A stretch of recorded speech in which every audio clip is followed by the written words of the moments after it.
What is going on, FA Nation? John Pembe here with Howard Bender. Welcome into the Fantasy Alarm MLB DFS Game Day Playbook Preview Show. We are looking at the Friday 9-game main slate here, Howard, and it's interesting. Some of these matchups that we got on board here, some of the pitching matchups that we're going to be looking at, the top price starter may be surprising to some on this slate. So a lot to talk about, a lot to get into. Henry Wilson will be on the playbook for this 9-game main slate. Of course, we'll be back again live at 4 p.m. Eastern for all the updates. But we're giving you a first taste, a first look, some initial impressions here on this one.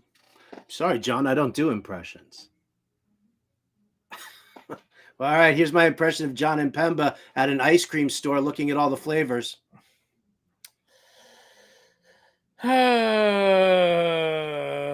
Thanks for joining us, everybody. Smash that like and subscribe button if you like cutting down John and Pemba and his lack of excitement when it comes to ice cream flavors. We'll talk about all of that here. But John, you are 1,000% right. There is a great, I love this slate, actually. I really, really do. There is nothing odd about Sonny Gray being 10,100 against the White Sox. He has been absolutely spectacular this season. I have him in several season-long leagues. Yum, give me some.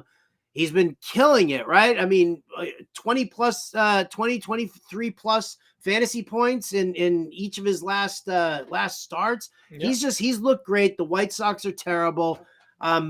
Ironically, not ironically, he'll also get you strikeout numbers, which I totally dig. I don't see a reason why we don't lock him in.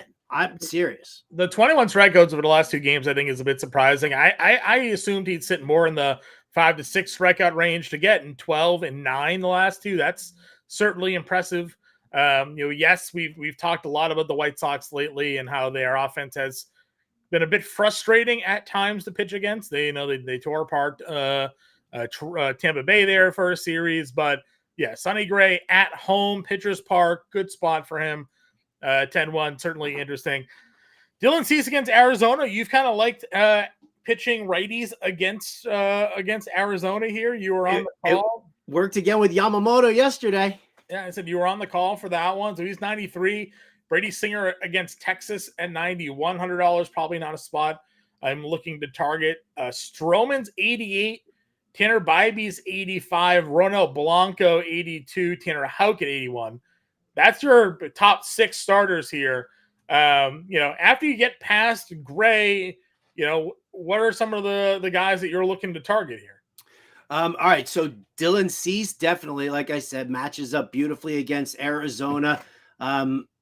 He got beaten up a little bit in his last start against the Phillies. Okay. Everybody goes through that. So I'm perfectly fine using Dylan Cease. You're right. Brady Singer, that's not a spot I want to look at. Marcus Stroman, I do like that against Detroit. I don't mind that, but I don't love it as much as I love Cease or Sonny Gray. Ronald Blanco's an interesting one here because Ronald Blanco matches up very nicely against Seattle. Like, you're always kind of waiting for the other shoe to drop because nobody had any faith in Ronald Blanco. But, I mean, this guy has limited the opposition, lefties and righties, to a sub 240 WOBA throughout this season. And I mean, we're talking 32, a little more than 32 innings. Mm-hmm. So the question is are we supposed to believe in Ronald Blanco? I think this is a ride the wave until it breaks. You're not, 8,200 is pricey for what you thought about Ronald Blanco a month and a half ago. But now that we're looking at it here, and it's that matchup against Seattle, right? Yeah. He's almost at a strikeout per inning. It's a little less than that, but when it's Seattle, that if Ronald Blanco is going to go 6 innings in this one, 5 2/3 innings in this one, that he's still going to hand you, 5 or 6 strikeouts probably. Yeah, we just saw obviously a good strikeout matchup for him. He faced Colorado in that Mexico series. 8 strikeouts. So that, say that's sort of like a baseline for a ceiling strikeout game for him against a strikeout prone opponent. You're not wrong on the other shoe to drop here. This is a guy who's XFIP is almost 3 full runs higher than his ERA, which is never good. He's got an almost 90% strand rate and a walks per 9 close to 4. So like all stats waiting to correct themselves. All 100%. stats waiting to correct themselves. But does it come today at home against Seattle? We'll find out. Right? I'm happy to use him, man. I am definitely happy to use him. So you got him here. Dude, Tanner Houck's been one of the best pitchers in baseball this season. He's on the road, but in another elite strikeout matchup in the Minnesota Twins. Minnesota continues to strike out highly against right-handed pitching. Houck had a little bit of trouble in that second start against the Angels, but complete game shutout, 9 Ks against Cleveland, bounces back against Cleveland, second straight start, 6 innings, 2 earned allowed, then faces the Cubs, 9 strikeouts there. We've talked a lot about Andrew Bailey and Craig Breslow and what they've done with this Red Sox pitching staff, and those who have been able to at least stay healthy have been able to pitch really well, effectively, and get Ks. I think Tanner Houck, even for $100 cheaper than Ronel Blanco, is interesting. But I also think in tournaments, you could play Tanner Houck and Ronel Blanco as your 2 SPs on this slate here, not need to spend the $10,000 on Sonny Gray or Dylan Cease, and even save some money on 9 games, just knowing that this is a guy that gave you 28, 45, and 27 in 3 of his 5 starts. And Blanco, as you said, is giving you 20 plus in all of them. So, and the money's really no different than if you were to go Sonny Gray and then pay all the way down for either Sears or Weathers, the least expensive pitchers on the slate. Correct. There's a slight couple of $100 bump, right? 82. Yes, it's like a $200 bump if you use Blanco and Houck instead of using Gray and the least expensive pitcher out there. Which, by the way, I actually like them both in this matchup. Sure. It's kind of a third matchup here, Miami versus Oakland, but neither team hits lefties particularly well. And so, I look at this and say, well, which right-handed bats do I believe in more? Do I believe in the right-handed bats of Miami or Oakland?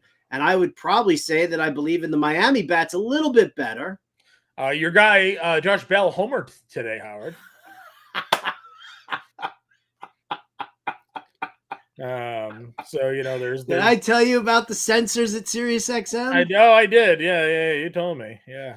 For those of you out there who don't know, we were talking me and Jim Bone were talking on the air, and we started talking about it was a nice matchup for the top half, the top 3 in the lineup for Miami. I was like, and Jim started to talk about using like a full-blown stack, and I was like, yeah, but when you get past the third and you have Josh Bell sitting there, that dude's a real dick shriveler, isn't he? And so that kind of spiraled into a whole bunch of other things. I'm pretty sure that somebody got in touch with Josh Bell and was told that he was called a dick shriveler. Probably. The Miami lineup. He homered today. So that happened, or homered Thursday, rather. So that happened here. Other mid-tier options, Lorenzen against KC, Kansas City bats. They've cooled off a little bit since the start of the year, but they still have Witt. They still have Pasquantino. Yeah. I guess my question here is, you had Slate Ciccone in the stock watch last week. Faced Seattle. We know elite matchup on the road, 6 innings and earned 8 Ks. Now he's at home against San Diego here. Do the Padres present a tough matchup? Obviously going up against Dylan Cease, been really good his 2 starts against San Francisco and Seattle here. Yeah, and I'm actually probably going to avoid Ciccone just in this matchup. I do love him, and I'll use him in season long. But, if I'm paying all the way down to Ciccone, I actually like the matchup for Ryan Weathers a little bit better. I like the matchup for JP Sears a little better than I like this against San Diego. Against right-handed pitching, San Diego has the 6th highest weighted on base average at 330. They strike out less than 20% and are still drawing nearly an 8% walk rate. So, they're not doing it with killer power because their, ISO is down. But I mean, this is definitely a team that has been hitting right-handed pitching extremely well right now. And so, yeah, I'd pull back on Ciccone. I do love the player, and I love the potential, but I just don't like this matchup. Probably fully Tyler Nevin driven, but Oakland over the last 2 weeks has the third highest ISO against lefties, 215. So who would you use, JP Sears or Ryan Weathers? You got to pick one. Gun to your head. What do you got? What do you say? What do you say? Sears at home. Pop, pop, pop. All right, Sears at home.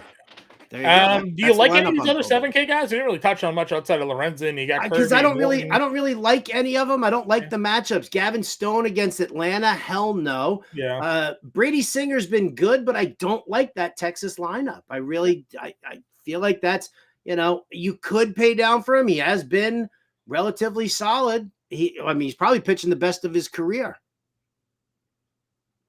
Yeah. But I see George Kirby at 78. Yeah. Against Houston? Yeah. Kyle Tucker heating up. Yordan Alvarez. Alex Bregman homered the other day. Yeah, Altuve's been solid. I know. But they're exciting with this, low Kirby's not a $7,800 pitcher. He's definitely not a $7,800. He's pitched like a $6,200 pitcher. He's got 12 shutout over his last 2 starts. Yeah. Are you ready for the Colorado and Arizona that can't hit right-handed pitching? I'm just saying. All right. I'm just saying that Houston against right-handed pitching. Here you go. Here are the numbers, Johnny. 326 WOBA, 16.8% strikeout rate, 7.9% walk rate, 291 BABIP, 325 OBP. Sure. You want to? I'll double or nothing with you on the Senzel matchup here. If you want to put an over under on George Kirby, I wouldn't even know. I wouldn't even know what to do the over under on. Oh man, where's King of Smack when you need him? He's going to set the line for us. Yeah, we'll revisit this during the live show. All right, there you go. Live show on Friday. Yes, we will definitely revisit that. All right, catcher position, same song and dance here. We look for the value, and we plug and play. That is true. Where are we going to go with it? Let's see. Reese McGuire. It's Chris Paddock. It's always a Boston catcher. Well, one's cheap, one's in the mid tier. So that's probably it for me. All right, pop them in there. Well, wait. What are we gonna do with our pitching? Because we did this. We did this with the other lineup. We kind of went along as we went. So, do you want to go? You want to go with your 2 mid tiers? Yeah, let's go with the 2 mid tiers, and we'll see where we go with the lineup here. Okay, that'll work. If we can have money left over, maybe we move up to Sonny Gray. Yeah, or Caesar, for that matter. All right, first base position here. Morton's pitching for Atlanta, so the Dodgers have to deal potentially with that. Olsen gets Stone. Gavin Stone's numbers against lefties are atrocious, but obviously Matt Olsen has continued to struggle, so a little difficult to want to invest that kind of money into him here. Yeah, I will say, I think this Atlanta Dodgers series, I think everybody on both sides is getting super amped up for this. This is a preview of the NL pennant. Sure. Winner of this one. These are two teams trying to, establish themselves like big time. So I'll look at the BVP numbers for like Freddie Freeman against Morton, but I don't hate Olsen going up against Gavin Stone, who just doesn't really impress me all that much. Yeah, Freeman probably doesn't have a ton of BVP since they were teammates for forever. So Naylor against Soriano, I'm fine going there. Wheels kind of fell off for Soriano last time out, and we know Naylor keeps on hitting the ball pretty well. Christian Walker homered the other day, but he's got that Cease matchup. Mentioned Pasquantino against Lorenzen at 45. Is it terrible? Nathaniel Lowe on the opposite side of that matchup at 41 against Brady Singer. I don't mind Anthony Rizzo going up against Reese Olson. Okay. Who's been thrown to contact there. I think that's okay. Further down, it's really not a whole hell of a lot of value all the way down here at the basement. There is not a lot of value. That is true. Yeah, all right, that's fine. We'll move on. But let's put in somebody who we're intrigued by the most. Do you want to go with a sensible price, or do you want to pay up? Well, what do we want to stack today? I guess is where we got to figure out, right? All right, I like where your head's at here. Lineups that we want to think about stacking. I will say this: I like the Red Sox against Chris Paddock. Sure. I like the Yankees against Reese Olson. Okay. I do like Houston against George Kirby. I like Atlanta over against Gavin Stone. I like Texas against Kansas City. Trying to just see where like our one-off, like, do we just plug Ohtani against Morton as like a one-off Dodger and then build stacks the rest of the way? Because I feel like the first basemen aren't really fit that you mentioned there aren't entirely fitting stacks outside of like Nathaniel Lowe. Yeah, probably not. Probably not. We did that to give us 4K. We can kind of figure this out here. All right. We know the top guys at second: Betts, Altuve, Simeon. Albies will be hitting from the left side of the plate against Stone, but 5,400 prices up on him, and Ketel Marte. So, if you want to spend up, you can. No arguments. I guess you probably like Altuve. Yeah. I do like Altuve. It's all right. Yeah, none of the tops like really dazzled me a whole lot. Again, Albies against the lefty much better than Albies against the righty. Sure. So yeah, I'm fine paying down over here and just kind of skipping out on the top. Gleiber homered today. He's $3,700. He did homer today. It's not the worst. Yet the Cardinals second baseman against Brad Keller could be pretty interesting. Yeah, Nolan Gorman's got that power pop there that we could definitely invest in, especially doing a one-off. Mm-hmm. Sox just sent down Valdez. And Massey's 2,800 against Lorenzen. I agree. The Sox traded for Zach Short, and I was like, why? Why are we trading for Zach Short? Why? I kind of like the Gorman call. Would you rather like Gorman over Donovan? Yeah, I do. I mean, because Gorman's he's got the home run potential. Donovan doesn't. All right. I mean, to a certain extent, I guess he does. But mark that. I will relinquish regardless of the bet, right? Mm-hmm. Of what we do, double or nothing. I will relinquish my win if Donovan homers and Gorman does not. Okay. Third base position: Ramirez, Riley, Devers, Arenado are your 5K and above grouping.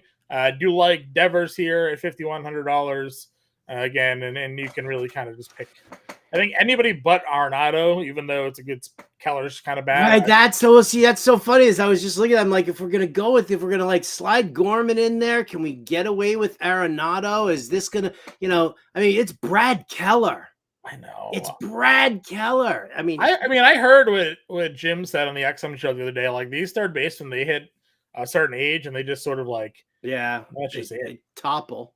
Yeah, so but I don't know. Bregman woke up and did okay. All right, listen, I'm fine paying down. Machado against Ciccone, could probably look at that maybe. Sure.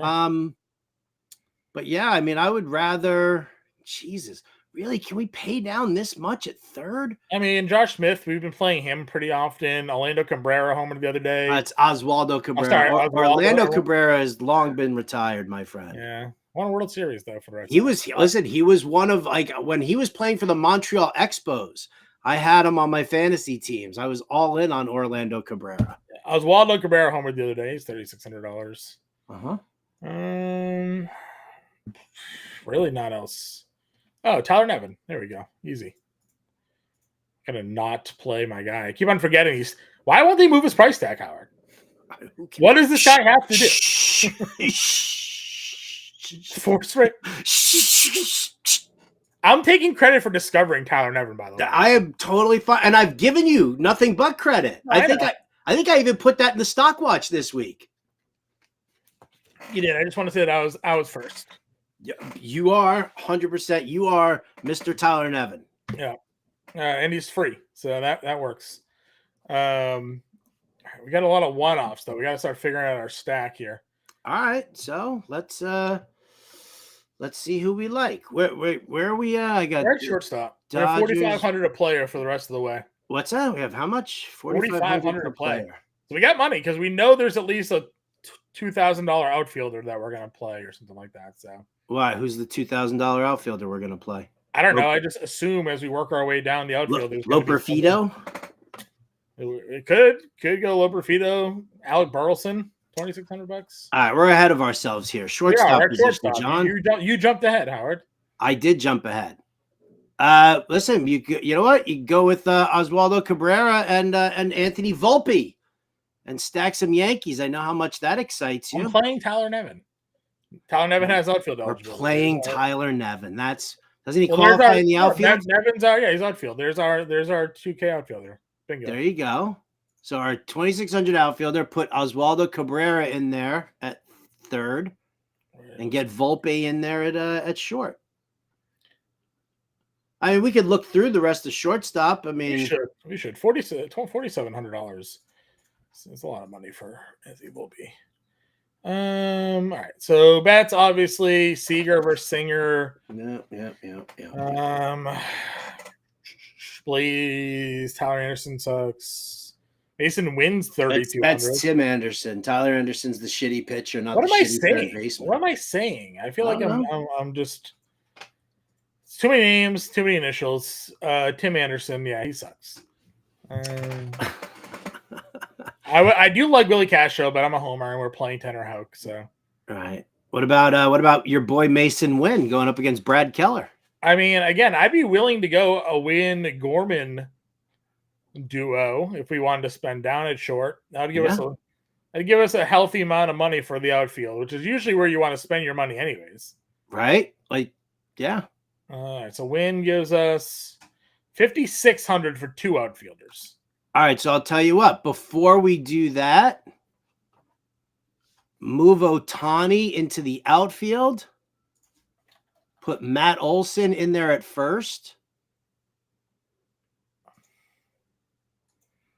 And what does that give us? 5,500 for another outfielder. Yeah, we're so close to your boy Tyler O'Neill. Oh, where is he? There he is, Michael Harris. Did you want to do a Braves?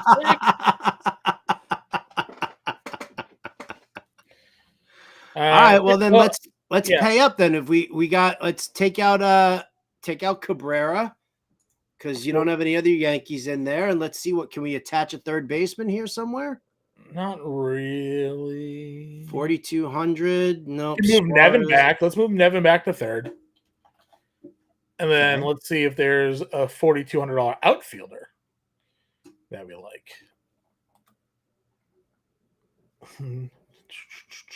Not using Kirilloff or anybody there.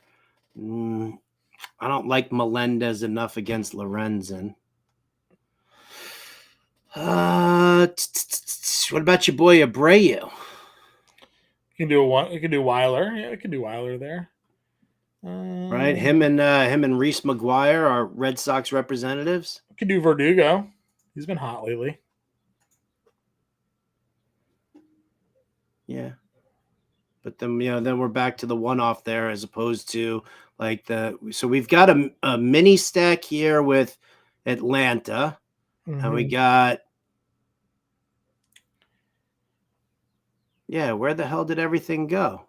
Oh, we got two St. Louis here. Yeah, we have two St. Louis. We got two Atlanta. We got one-offs of the Dodgers, the A's, and the Yankees, and the Red Sox, because we have the catcher spot there.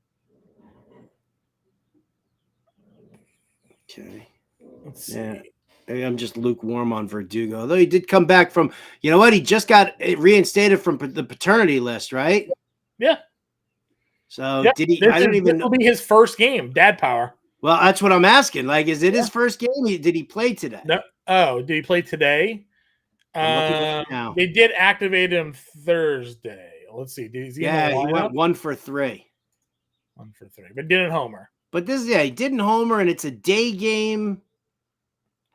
I'm ready to go dad power here. Okay. Dad power against Reese Olson here. Okay. You convinced me. In Yankee Stadium. They weren't even in Yankee Stadium. They were on the road. So he came back on the road. Now you get him in Yankee Stadium, favorable porch down right field. Okay. Got a little dad power play with Verdugo. Okay. All right. I guess the question is, like, would you rather play Acuna then over Ohtani? I mean, I'd rather play Ohtani, I think. Right. Would you play Freeman instead? I was just going to say, what if we just put Freddie Freeman in there? Yeah, there you go. What does this give us? What give us? I got rid of Michael Harris just to see if we would get any additional. Does it? It doesn't really. Dollars. No, it doesn't really give us. Doesn't really change much there. Teoscar. Yeah, again, it'd get us Teoscar. It's against a righty. We generally like him against lefties. Yeah. I'm good with the one-off Michael Harris. That's fine. We get $600 to play with. I'm good with the one-off here. We also gonna have to see what we want as far as catcher goes. I mean, if we don't have to stick with Reese McGuire. We don't. That's true. There's not much else really down here for catcher, though. No, not really. But maybe someone cheaper opens up. Well, maybe either something cheaper opens up, or maybe there's just something clicks better. Maybe maybe Ivan Herrera DHs tomorrow, and we want to throw him in there with Nolan Gorman and Mason Wynn, right? Yeah. I mean, the possibilities, John, are crazy. They're endless, Howard. Endless possibilities. Maybe Fortes will catch. He usually gets in the lineup against lefties. He's terrible. Yeah, but why would you want that? It gives us an extra $1,000, and we get a $5,900 outfielder, and that would be Kyle Tucker or Jordan Alvarez. Yeah, so. All right. Well, this is where we're at right now. Maybe maybe you and I should just do the Friday live stream. We certainly can. We can figure it out. One of us will be there, or both of us, or Henry. We'll have a live show at 4 p.m. We know that for a fact. Who will be on it? It remains to be seen. And I like these surprises for everybody. Yeah. So we'll find all that out for everybody here, but at least an example lineup: Tanner Houck, Ronel Blanco, Reese McGuire, Freddie Freeman, Nolan Gorman, Tyler Nevin, Mason Wynn, Alex Verdugo, Shohei Ohtani, and Michael Harris. For everybody here today, $600 left over. Howard, any final thoughts and words for the people at home here? No, I don't think so. Listen, this is some good stuff here.